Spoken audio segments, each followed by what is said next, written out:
All right, Poppy, chapter 11. This is by far one of my favorite chapters, and you're going to find out why.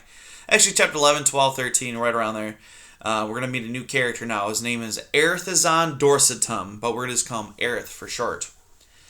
In the obscure murk of the log's interior, Poppy crouched tensely. Slouching slowly out of the dark came a flat-faced beast with a blunt black snout and fierce grizzled whiskers. Its eyes were heavily lidded as though it had just awakened. The creature moved ponderously with a waddle and a rattle. Its stench was powerful enough to make Poppy clamp a paw over her nose. The moment the animal caught sight of her, it came to a clumsy stop and blinked. "What the bee's butt are you doing here, furball?" it snarled. Poppy, wishing she knew what kind of animal she was facing, could only whisper, "It's just me, sir." "The name is Aerith," the animal snapped. "Erithizon Dorsitum. But I just get called Aerith. What's more, I'm a grump and you just woke me up, so you don't try to slick me down with slug slop." "Oh, I'm truly sorry I woke you, Mr. Aerith," Poppy said. "What are those things on your head?" the beast growled. "Flap balloons or ears? The name is Aerith, Ereth. And stop your barking.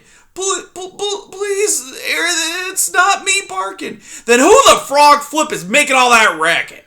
"It's a fox at the entrance to the log." "Some idiot friend of yours?" "Oh, no, sir, not my friend." "Who the dung beetle bit are you anyway?" Aerith suddenly demanded. "You're so small I can hardly see you." I'm a deer mouse, a girl deer mouse." "I didn't ask what you are. I don't give a bug's bathwater about that. I asked for your name." Poppy, what kind of idiotic name is that?" "Please, it's a family tradition. We're named after flowers and fruits." "Erithizon Dorsitum is my name, a Latin name. But you kids don't learn Latin anymore, do you?" "I don't know what Latin is, sir. I mean, Aerith." The beast sniffed loudly. "The whole forest is full of idiots, like that fox." During this conversation, the fox had continued to bark and whine, occasionally even digging fiercely at the log entrance. "Pop, fop, snop," Aerith cried, "or whatever your idiot name is. Would you tell that fox to shut up?" "It's Poppy, and if I tell him, I don't think he will." "Why not?" "He wants to eat me," Poppy said faintly. "Eat you?"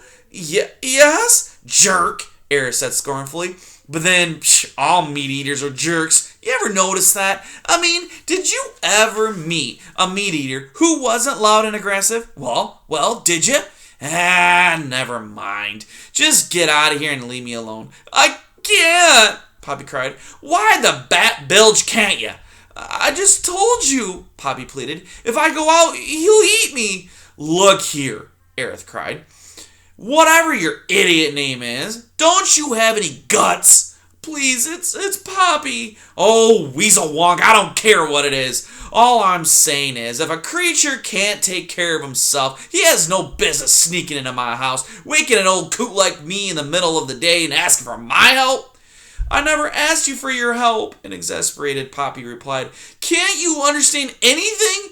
That fox chased me. Do you think I like being in here? It stinks." Aerith blinked. "Oh, all right," he growled. "I suppose I better talk some sense into that meat mauler. Just get out of my way." He snarled as he began to waddle forward. "It's your lookout, not mine. If you get pricked by one of my quills..." Poppy's heart clutched. Did you just say quills?" she stammered. "Of course I said quills, fuzzball." Yeah, but what?" Poppy was dizzy with fear. Her knees shook. She found it hard to swallow. "What are you?" "Don't you have eyes?" Aerith screeched. "Or are those spots on your face buttons? I'm a porcupine." "Porcupine?" The word turned Poppy numb. She could hardly breathe. She could not even think. "Floppy or ploppy," Aerith bellowed. "Will you get your flea-flicking self out of my way?" Poppy dived against the pulpy wall of the log and squeezed herself flat to allow Aerith room. Even so, as the porcupine waddled by, his quills raked across her belly like a rusty comb. Never, despite all she'd ever confronted, had Poppy ever been so terrified. Aerith, however, continued to make his ponderous way toward the log's entrance, where the fox was still barking and yelping.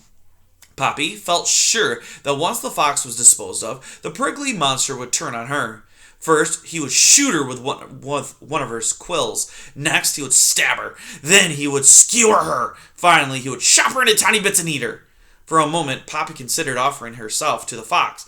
If the choice between being swallowed up in one gulp or being tortured by a porcupine, surely death by fox would be much, much preferable.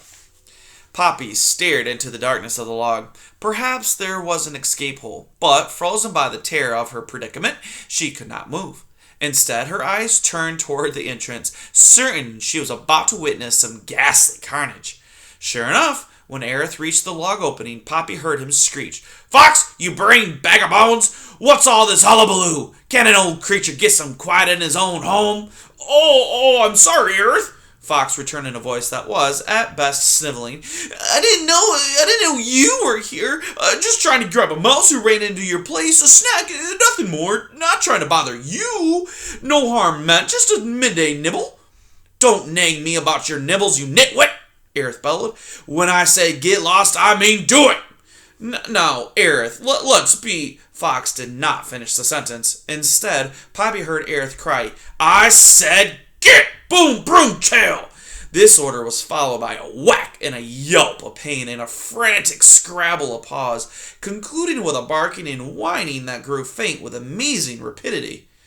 Poppy was sure the fox was being devoured, but more frightening still, she saw the porcupine wheel about and start to waddle back down the log in her direction. Poppy panicked. She turned and fled toward her one hope of escape, the log's other end. The farther into the log Poppy went, the more foul-smelling it became. Worse, she had increasing difficulty seeing where she was going. Sure enough, she slammed into the log's far end. There was no escape hole. Stunned and unsteady on her feet, heart beating so hard she was sure it would burst, a terrified Poppy turned to confront the porcupine. Her one remaining hope was to try and slip by the beast. Though Poppy knew she risked a severe shredding, she was certain it was her only chance. "Slop, pop, or bebop," the porcupine cried. "Where the snake's sweat are you? Come on out of there!" Gasping for breath, Poppy braced herself against the rear wall of the log and got ready to bolt or die. Aerith's face, grinning hideously, loomed out of the dark at her. "Poppy," he cried. "You wretched excuse for a runt. Why the devil are you hiding in my toilet?"